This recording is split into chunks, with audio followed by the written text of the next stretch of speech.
We're in the home stretch. Oh, I am exhausted. Another memory. Who remembers tree flocking? You know, you go and they had the kids, you can do it home, and it would spray it on your tree to make it look like snow. Everybody breathing in that asbestos. Oh, what a joyous holiday.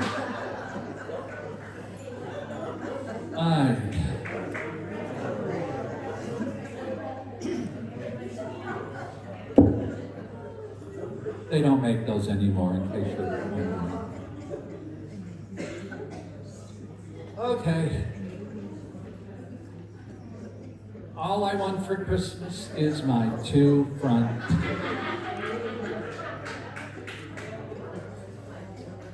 Novelty Christmas song written in 1944 while Donald Yetter, Gardner, that's his name, I didn't make that up, was teaching music at public schools in Smithtown, New York. He asked his second grade class what they wanted for Christmas and noticed almost all of the kids had at least one tooth missing, and they answered him in a lisp. Gardner wrote that song in 30 minutes.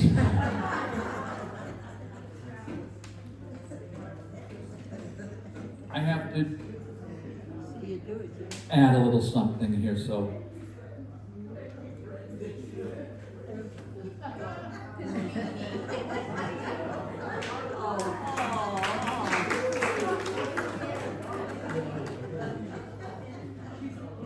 Cecil and Beanie.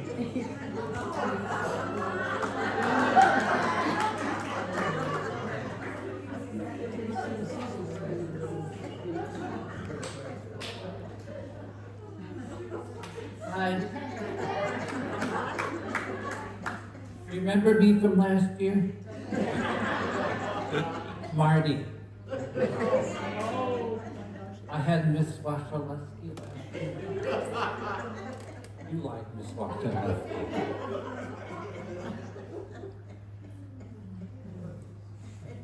I always liked her too. She was very nice. She's very fair. I can't hold the tooth in like that. I have to eat it. I said, Miss Wachowski, I love you. I said, you're so fair. I said, you were mean to everyone. You didn't single anyone out. Well, now this year, I got Mrs. Pasco. First time I saw Mrs. Pasco, she had on a polka dot dress. I said, oh, Mrs. Pasco, you look so pretty, just like a clown. She didn't like that.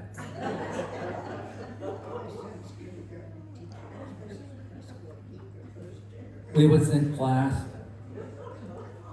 and doing our numbers.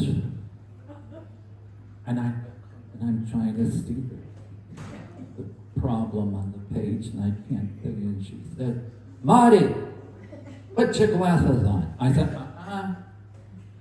My mommy told me my glasses are for reading, not for math.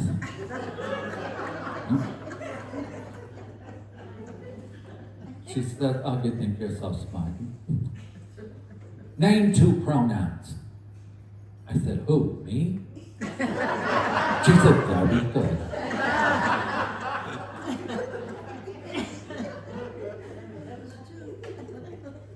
She said, I'm going to give you another problem. If I had 8 oranges in one hand, and I had 10 apples in another hand, how many fruit would I have? I said, I don't know, but you got awful big hands, Mrs. Pasco.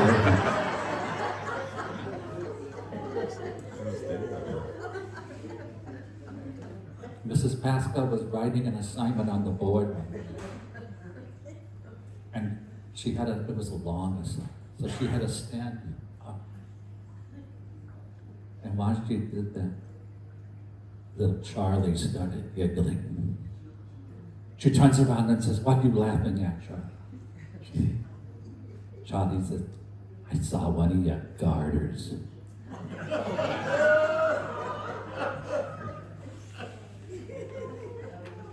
She says, "Get out of here. Get out of my class. You're suspended for 3 days." Turns around, started writing again. Little Johnny starts laughing. "Johnny, what are you laughing at?" "Pascal, I saw both of your garters." Let's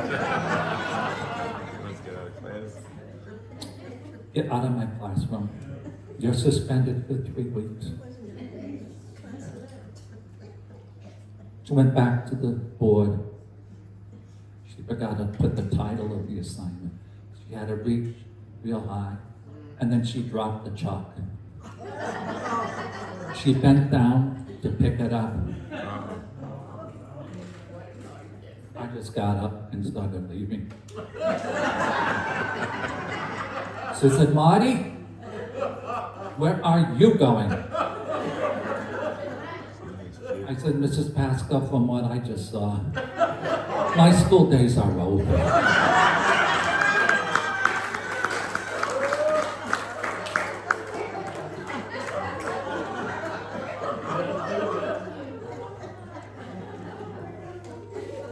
Mrs. Pascal asked us all. She said, "I want you to tell us a story with a moral at the end." I raised my hand. I said, "Mrs. Pascal, my daddy told me a story about my grandpa. He was a pilot flying a combat mission in World War I. And he only got halfway back to the base when his plane got hit. So he had to jump out with the parachute down to enemy territory. But all he had was a glass bottle of whiskey, a pistol, and a survival knife. He drank the whiskey on the way down because he figured, well, I might get hurt if I land and the bottle will break and hurt me. He landed right in the middle of 4 enemy soldiers. Grandpa shot one of them right off the bat. Second one, he took his survival knife and he stabbed him. The third one, he took the whiskey bottle, broke it, and killed him with that. The fourth one, he just strangled with his bare hands. Mrs. Pascal says, "Oh my God, Marty, this is an awful story. What's the moral of that?" Mrs. Pascal, the moment you see my grandpa drinking, get the hell out of there.